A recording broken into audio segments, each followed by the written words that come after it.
LOC और अंतर्राष्ट्रीय सीमा पर बीती रात नहीं दिखा कोई ड्रोन। जम्मू, सांबा, अखनूर और कठुआ बॉर्डर पर बनी रही शांति।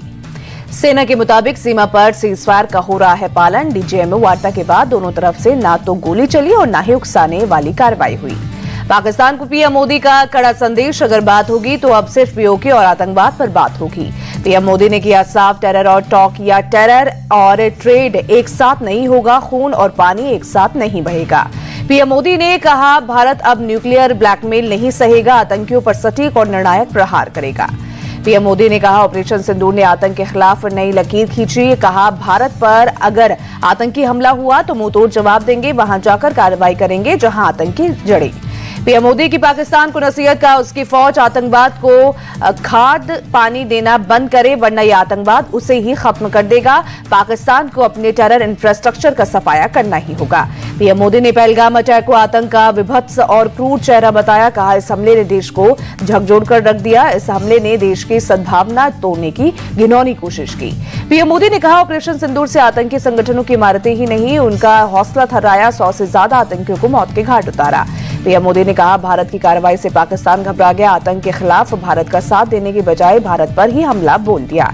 पीएम मोदी ने कहा, भारत ने पाकिस्तान के सीने पर वार किया, उसके हर हमले को हवा में नष्ट किया। भारत के ड्रोन और मिसाइलों ने सटीकता से जवाब दिया। युद्ध विराम पर बोले प्रधानमंत्री मोदी, भारत की आक्रामक कार्रवाई से बचने के रास्ते ढूंढने लगा पाकिस्तान। पिटने के बाद पाकिस्तान ने हमसे गुहार लगाई, हमारे डीजीएमओ से बात की। पीएम मोदी ने कहा, पाकिस्तान ने भरोसा दिलाया कि कोई आतंकवादी गतिविधि और सैन्य दुस्साहस नहीं दिखाएगा। उसके बाद ही भारत ने उसकी गुहार पर विचार किया। पीएम मोदी का पाकिस्तान को क्लियर मैसेज, कहा, सिर्फ आतंकी और सैन्य ठिकानों पर जवाबी कार्रवाई को रोका, पहले कसौटी पर मापेंगे। पीएम मोदी ने कहा, भारत की तीनों सेनाएं, एयरफोर्स, आर्मी और नेवी अलर्ट पर, बीएसएफ और अर्धसैनिक बल भी पूरी तरह अलर्ट।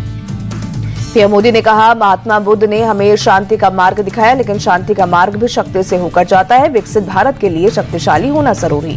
पीएम मोदी ने कहा, यह युग युद्ध का नहीं है, जो आतंकवाद का भी नहीं। आतंकवाद के खिलाफ भारत की zero tolerance policy. PM Modi बोले, पहलगाम में आतंकी हमला मेरे लिए बड़ी पीड़ा थी। बहन बेटियों के माथे से सिंदूर मिटाने की कीमत हमने वसूली।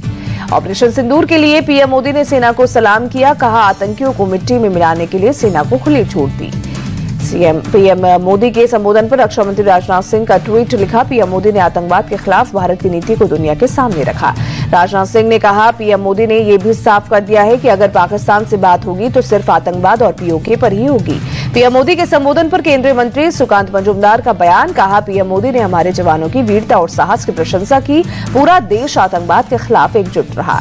केंद्रीय मंत्री सुकांत मजूमदार का बयान। बोले, प्रधानमंत्री ने यह साफ कर दिया कि ऑपरेशन सिंदूर भविष्य में भी आतंकवाद के खिलाफ नीति होगी।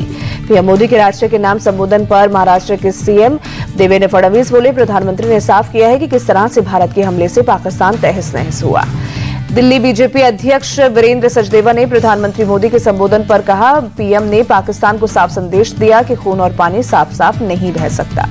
जेडीयू नेता केसी त्यागी बोले, पहलगाम हमले के बाद जो हालात बने उसके बाद भारत के लिए उन ठिकानों को नष्ट करना जरूरी हो गया जहां से आतंकी गतिविधि चलती है। पीएम मोदी के संबोधन पर अभिनेता सुनील शेट्टी ने कहा, हमें हमेशा वही एकता दिखानी चाहिए जो हमने दिखाई है, हमारे हौसले बुलंद है। प्रधानमंत्री मोदी के संबोधन पर कांग्रेस नेता संदीप दीक्षित बोले, उन्होंने वो सारी बातें कही जो देशवासियों को पहले से पता है। कांग्रेस नेता पवन खेड़ा ने कहा, हम बार बार ये अपील कर रहे हैं कि पीएम आप सामूहिक संकल्प की दिशा में कोई कदम उठाइए, हम आपके साथ खड़े हैं।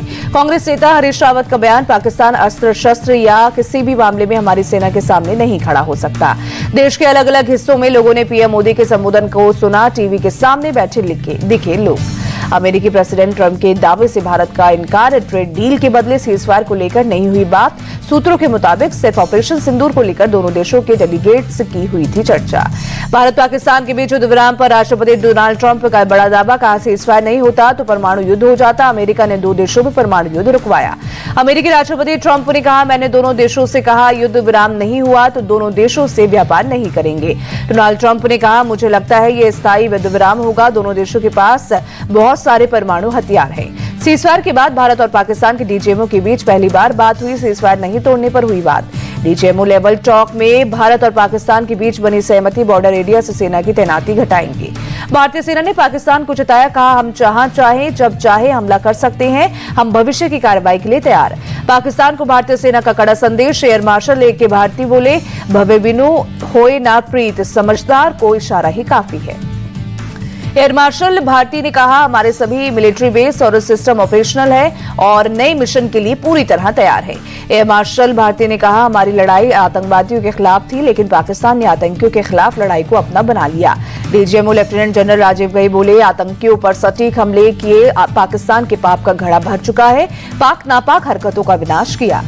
युद्ध विराम पर बोले पूर्व army chief general Manoj Naravane, कहा युद्ध कोई फिल्म की तरह नहीं, ये गंभीर मामला, युद्ध सबसे आखिरी रास्ता है।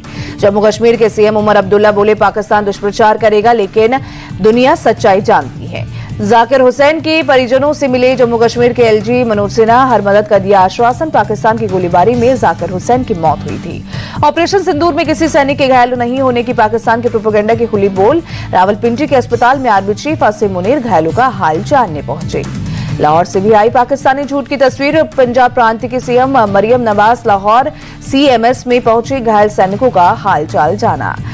फिर बेनकाब हुआ पाकिस्तान, आतंकियों के जनाजे में ग्लोबल टेररिस्ट को हाफिज अब्दुल रऊफ मौलाना बताया, वीडियो गेम को हमले का वीडियो बताकर दिखाया।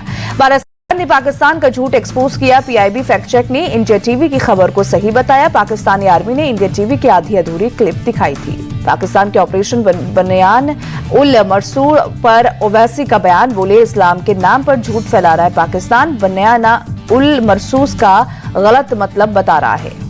भारत ने फिर चिनाब नदी का पानी छोड़ा। रियासी के सलाल बांध का एक गेट खुला, रविवार को भी खोले गए थे गेट। ऑपरेशन सिंदूर की सफलता के बाद बीजेपी आज से निकालेगी तिरंगा यात्रा। 26 मई तक पूरे देश में सेना के शौर्य और पराक्रम के सम्मान में करेगी यात्रा। जम्मू कश्मीर में आज से खुलेंगे स्कूल, सिर्फ सीमावर्ती जिलों कुपवाड़ा, बारामूला और बांदीपोरा के गुरेज में रहेंगे बंद। कर्नाटक कांग्रेस के एक्स पोस्ट पर विवाद, गलत मैप पोस्ट कर कश्मीर को पाकिस्तान का हिस्सा बताया, बाद में ट्वीट डिलीट किया। विवादित पोस्ट पर कर्नाटक कांग्रेस चीफ जीके शिव कुमार बोले, सोशल मीडिया टीम की गलती से ऐसा हुआ, गलती करने वालों को नौकरी से हटाने के निर्देश दिए। जम्मू कश्मीर के उप मुख्यमंत्री सुरेंद्र चौधरी ने सीमा पार से गोलाबारी में शहीद राइफलमैन सुनील कुमार के परिवार से की मुलाकात, बोले सरकार परिवार के साथ खड़ी रहेगी। सुरेंद्र चौधरी ने कहा, जिन लोगों ने बलिदान दिया है उनके बलिदान को भुलाया नहीं जाएगा। सीमा के लोग बहादुरी की मिसाल हैं। बिहार के छपरा में बीएसएफ के सब इंस्पेक्टर मोहम्मद इम्तियाज को किया गया सुपुर्द खाक। जम्मू में अंतर्राष्ट्रीय सीमा पर पाकिस्तानी गोलाबारी में हुए थे शहीद। शहीद मोहम्मद इम्तियाज के परिजनों की मदद करेगी नीतीश सरकार। 21 लाख रुपए की आर्थिक मदद का किया ऐलान। कांग्रेस चीफ खड़गे का बयान, पाकिस्तान आतंक के जरिए भारत को अशांत करना चाहता है, लेकिन मुसीबत की घड़ी में एकजुट होकर पाकिस्तान के खिलाफ लड़ना है। हरियाणा सरकार के मंत्री अनिल विज ने कहा, सीजफायर ही हुआ है, लड़ाई खत्म नहीं हुई, पाकिस्तान ने हिंदुस्तान की ताकत देख ली है। विपक्ष को संसद का श्रुतेज सत्र बुलाने की मांग पर बोले शरद पवार, कहा इस तरह के गंभीर मुद्दे पर चर्चा संभव नहीं। कांग्रेस नेता भूपेश बघेल का सवाल, क्या पहलगाम हमले के आतंकी पकड़े गए, अगर नहीं तो ऑपरेशन सिंदूर कैसे सफल हो गया। बीजेपी सांसद सीपी जोशी का बयान, कहा भारत अब पहले जैसा नहीं, वो मुंहतोड़ जवाब देता है, पूरा देश सरकार और सेना के साथ खड़ा। बीजेपी नेता रविंद्र रैना ने पाकिस्तानी सेना को अब बताया कायर, कहा पाकिस्तानी गोलीबारी में निर्दोष लोगों को बनाया निशाना। कोलकाता के ईडन गार्डन्स क्रिकेट स्टेडियम के बाहर लगा पोस्टर, भारतीय सेना के शौर्य और पराक्रम को किया सलाम। राजौरी में एलओसी के करीब के गांव में फसलों की कटाई में देरी, पाकिस्तान की तरफ से हुई गोलाबारी बनी वजह। भोपाल में अयोध्या बाईपास पर एक मैरिज सेंटर सनराइज गार्डन में लगी आग, 10 से ज्यादा गैस सिलेंडर में आग लगने से पूरे इलाके में मची अफरा तफरी। मौके पर पहुंची फायर ब्रिगेड और पुलिस की टीम, आग के कारणों की हो रही जांच, किसी के हताहत होने की खबर नहीं।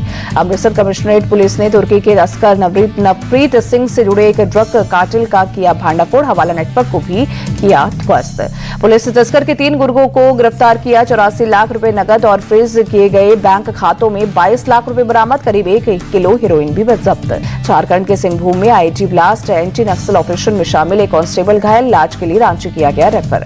बेंगलुरु के एक पब में बंदूक की नोक पर चोरी, मालिक के कमरे में घुसकर 50 से 60 हजार रुपए उड़ा ले गया चोर, पुलिस ने मामले की जांच शुरू की। रांची में गला रेतकर 2 युवकों की हत्या का मामला, 20 से 22 साल बताई जा रही है मृतकों की उम्र, पुलिस ने मामले की जांच शुरू की। दिल्ली में स्कूल न जाने वाले बच्चों की आज से होगी पहचान, शिक्षा निदेशालय 13 मई से 30 जून तक करेगा सर्वे, हर बच्चा शिक्षित हो पर फोकस। दिल्ली की मुख्यमंत्री रेखा गुप्ता और वीरेंद्र सचदेवा पहुंचे उत्तर गुरुवायूरप्पन मंदिर, पूजा अर्चना कर आशीर्वाद लिया। वाराणसी पहुंची मुख्यमंत्री योगी आदित्यनाथ ने काल भैरव मंदिर में की पूजा, काशी विश्वनाथ मंदिर में भी भगवान का आशीर्वाद लिया। मुख्यमंत्री योगी ने कई परियोजनाओं का भी जायजा लिया, शहर में चल रहे विकास कार्यों के बारे में भी जानकारी ली। 18 जून को श्रीहरिकोटा से EOS 09 उपग्रह लॉन्च करेगा इसरो, सेना योजना और संचालन के लिए महत्वपूर्ण जानकारी देगा उपग्रह। पश्चिमी राजस्थान के कई जिलों में आज से गर्मी बढ़ेगी, तापमान 45 डिग्री सेल्सियस तक पहुंचने का अनुमान। भारत और पाकिस्तान के बीच तनाव के बाद सस्पेंड IPL फिर से होगा शुरू। 17 मई से शुरू होंगे मुकाबले, BCCI ने नया शेड्यूल जारी किया। बेंगलुरु, जयपुर, दिल्ली, लखनऊ, मुंबई और अहमदाबाद 6 वेन्यू पर लीग स्टेज के बचे मैच होंगे। 17 मई को RCB और KKR के बीच बेंगलुरु में पहला मैच होगा। 11 दिन में लीग स्टेज के 13 मैच होंगे। 18 मई को पहला डबल हेडर मुकाबला होगा। जयपुर में दोपहर में राजस्थान और पंजाब में होगी भिड़ंत। दिल्ली में शाम 7:30 बजे दिल्ली कैपिटल्स की गुजरात टाइटन से होगी भिड़ंत। दूसरा डबल हेडर मुकाबला 25 मई को होगा। दोपहर में गुजरात टाइटंस का सामना चेन्नई सुपर किंग्स से होगा। शाम 7:30 बजे सनराइजर्स हैदराबाद का सामना कोलकाता नाइट राइडर्स से होगा। BBKS और दिल्ली के बीच 24 मई को जयपुर में दोबारा मैच होगा। पाकिस्तान में हुए हमलों के बीच धर्मशाला में 18 मई को रोकना पड़ा था मुकाबला। IPL में प्लेऑफ की शुरुआत 29 मई से होगी। पहला क्वालिफायर मुकाबला 29 मई को होगा। 30 मई को एलिमिनेटर खेला जाएगा। दूसरा क्वालिफायर मुकाबला 1 जून को खेला जाएगा। 28 मई, 31 मई और 2 जून को कोई मैच नहीं खेला जाएगा। 3 जून को फाइनल मैच होगा। मुंबई, कोलकाता, राजस्थान और चेन्नई की टीम के 2-2 लीग मैच होंगे। बाकी टीमों के 3-3 लीग मुकाबले अभी होने हैं।